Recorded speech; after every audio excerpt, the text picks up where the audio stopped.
picture this. There you are, 1200 years ago. You may be a Norse farmer or an Anglo-Saxon farmer, and you're on the land, you're tending your crops, but today something different has happened. For you've heard of a war band and you've had to arm up, and you may be a Bondi or an Anglo-Saxon Curl of the highest ranking and status. Soon your status will be too high for that rank and you will move up. You'll become a housecarl, a house guard. What sort of weapons would a warrior of that class carry? And before you can see me, I'm dressed today in my medieval clothing, and I'm very rich. I have a sword, a sax, a sharp sax to eat my dinner. I've got an axe, just in case, and a spare knife, because you never know. But I'm very high ranking. Most carls, hills, and Bondi Norse warriors could not afford a sword, but the very elitist of those people could, if you had the coin on the land, and you're about to move up in status in the world. So before you can see I'm wearing a number of weapons. As I turn round to show you what I'm wearing, I don't have the most brightest colours on. You will notice I've got rather blandish colours. Nothing red, nothing blue, because I don't have that rank. I don't have that status in society yet to dress in those sort of clothes. I don't have the money to afford red wool. In fact, the only bright bit of colour wool I'm wearing is my hat, which is blue under my helmet. I don't have a shirt of mail or a wing shirt, because again, I can't afford that. It's too much money. I decided to put my spare cash into a sword, my spare coin, and not buy a suit of rings. But I aspire to be that. And this must look quite menacing, especially to the lower classes. That, you know, maybe you just become a freeman.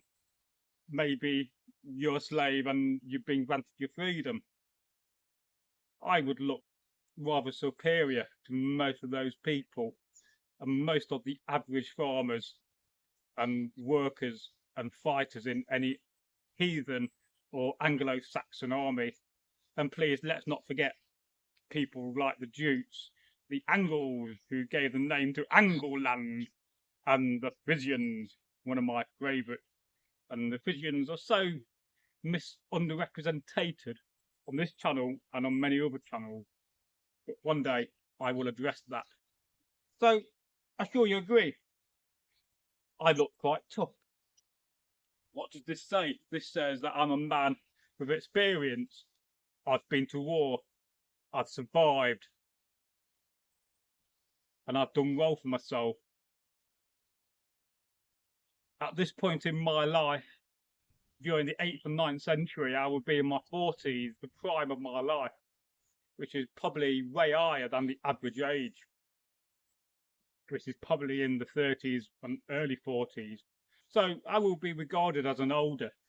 I would be looked up to for advice, and I would be considered to be very important, but not as important as the men above me, who are much higher in rank.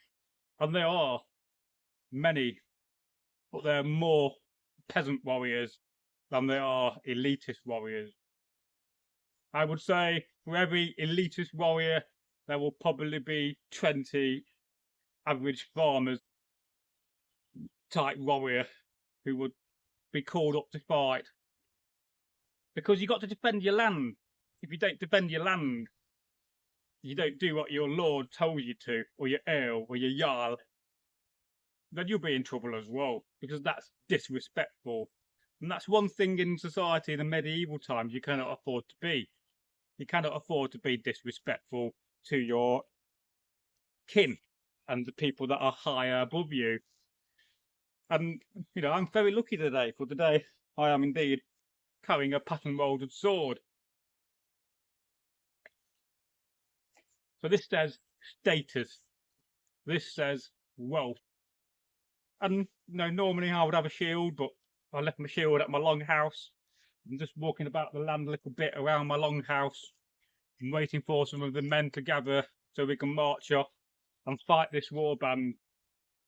Maybe it's Saxons, maybe it's the North coming to steal our gold and silver and our women. Well, we won't put up with that. And so, this is what I represent. And of course, if I don't have a shield, I could always go into battle with two knives, a knife and a sword. And I'm sure you agree, if you're fighting in this sense without a shield, you're very well open and you may not survive the shield wall, because you have to stand behind the shield wall if you don't have a shield. So most people will have a shield. Being careful, as this is very, very sharp. So yes, so this is the top class of the freemen, of the men that have earned their freedom or are free in the first place. You can either earn your freedom or you can be born free. And that is such an important thing, especially today, because I do believe we're not free today in many sense. But that is another story. And what are the chances of a big battle I would survive? Well, if I got captured, would I have enough wealth to be held ransom? Probably not, no. Unless I was very, very wealthy.